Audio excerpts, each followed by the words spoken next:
show is about to start. You have to show a look, have a look, or give a look. Face Celebrity News Update. Dominic Roque inamin na ang relasyon kay Sue Ramirez. Paalala lamang po, ang bidyong ito ay base lamang sa mga nakalat na mga impormasyon na nag-viral at naging usap-usapan ngayon sa mga social media platforms. Sa kauna-unahang pagkakataon ay nagsalita na ang aktor na si Dominic Roque tungkol sa tunay na estado ng relasyon nila ng aktres na si Sue Ramirez. Ito'y matapos nilang maispitang magkasama at naghahalikan sa isang bar sa Siargao Island noong Nobyembre.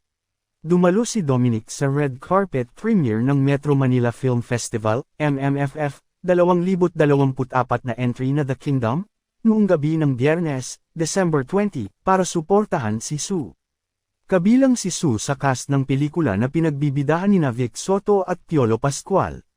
Kasabay ni Dominic na dumalo sa premiere night ang kapwa-aktor at matalik niyang kaibigan na si Marco Gumabaw, na boyfriend naman ng isa pang cast member ng The Kingdom na si Christine Reyes.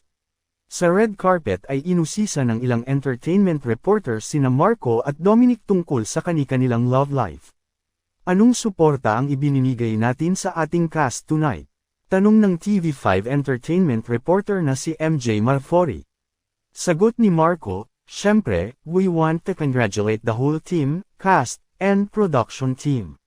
Grabe, sobrang ganda ng trailer nila and we can't wait to watch the movie." Sundot na tanong kay Marco, "Parang kinilig kami na parang hindi ka naman kasama dito, Marco, pero nandito ka pa rin, para kay." "Hindi, +1 ko lang siya," sagot ni Marco, sabay turo sa katabing si Dominic. Dito na nabaling ang atensyon kay Dominic. Tinanong siya tungkol sa natatanggap na suporta ng tambalan nila ni Sue, na Domenso. Natatawang sagot ng aktor, "Happy, pinagpapawisan ako. Wala na akong ibang masabi, Merry Christmas na lang." "Dom, kayo na ba?" Pahabol na tanong sa kanya. Wala, we're dating, pag-amin ni Dominic. Dagdag pa niya, "Happy naman kami together.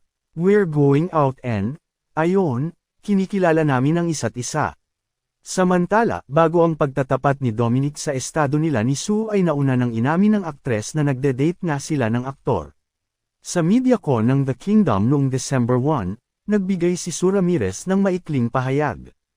Ayon kay Sue, "Basta I'm happy. We're enjoying each other's company. That's all I can say for now. Thank you po." Pero si Sue na rin ang nagdugtong na, "We've been seeing each other." Iyon ang unang pagkakataong nagsalita si Sue tungkol sa kanila ni Dominic. Ano ang masasabi mo tungkol dito? Magkomento lamang po at para laging updated sa mga susunod na chika huwag kalimotang mag-like, share, subscribe at click the notification bell para sa mga latest news update.